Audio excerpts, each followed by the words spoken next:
Magandang araw po sa inyong lahat. Ngayon, pag-uusapan natin ng isang napakahalagang topic, Miranda Rights sa ilalim ng batas ng Pilipinas. Kung ikaw man ay estudyante ng batas, guro, practitioner, o simpleng mamamayan, mahalagang malaman natin ito. Kasi minsan, ito lang ang pananggan natin laban sa abuso. Una sa lahat, ano nga ba ang Miranda Rights? Ito yung mga karapatan ng isang tao na nasa custodial investigation. Lalo na kapag hinuli o inaresto siya ng pulis, kabilang dito ang karapatang manahimik, karapatang magkaroon ng abogado, at ang layunin nito ay protektahan tayo laban sa sapilitang pag-amin o panggigipit habang iniimbestigahan.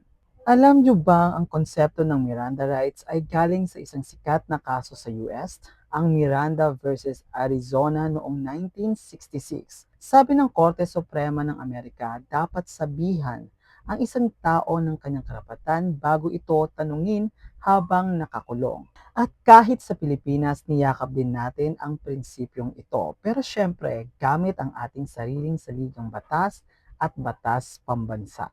Sa Pilipinas, nakasaad ito sa 1987 Constitution, Article 3, Section 12, kapag inimbestigahan ng isang tao, dapat sabihan siya ng kanyang karapatang manahimik at magkaabogado. At hindi lang yan, may batas tayo na nagpapalakas pa nito, Republic Act 7438 na nagsasaad ng mga karapatan ng taong inimbestigahan at may parusa sa mga pulis na lalabag dito. Pero hindi sapat na sabihin lang may karapatan kang manahimik.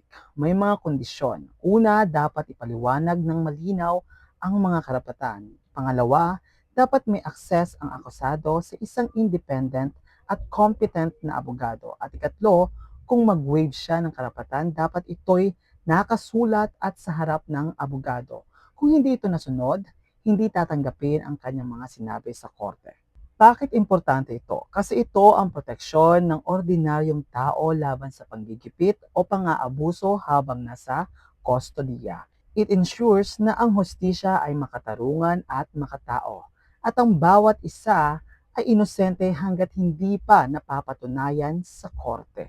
Ngayon, ano ang mangyayari kung hindi sinunod ang Miranda rights? Una, hindi tatanggapin sa korte ang anumang inamin o sinabi ng akusado.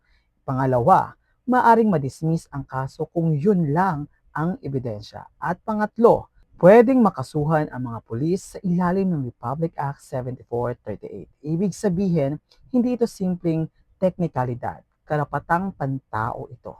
May mga kaso na rin na nagpapatibay sa Miranda rights dito sa ating bansa. Sa kasong People versus Galit, sinabi ng Supreme Court na dapat malinaw ang paliwanag ng karapatan at sa kasong People versus Mahinay, binigyan tayo ng gabay o checklist para dito. At sa kasong People versus Mohelio, sinabi na invalid ang waiver kung walang abogado. At sa kasong People versus Rapeza, kahit hindi konesyon sa trial, kung walang abogado, hindi valid ang confession.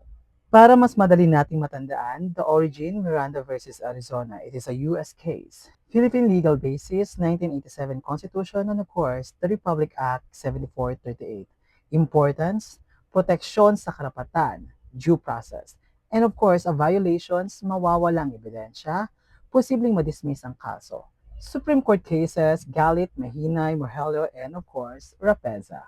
Sa huli, ang Miranda rights ay hindi lang tungkol sa teknikalidad ng batas. Ito ay tungkol sa karapatan ng bawat Pilipino. Kahit inaakusahan ka, may karapatan ka pa rin sa patas na pagtrato. Kaya bilang mamamayan, abogado o law enforcer, dapat nating ipagtanggol at igalang ang mga karapatang ito.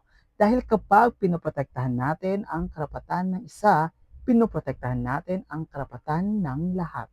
This is JM, and again, remember, I will always be your law companion.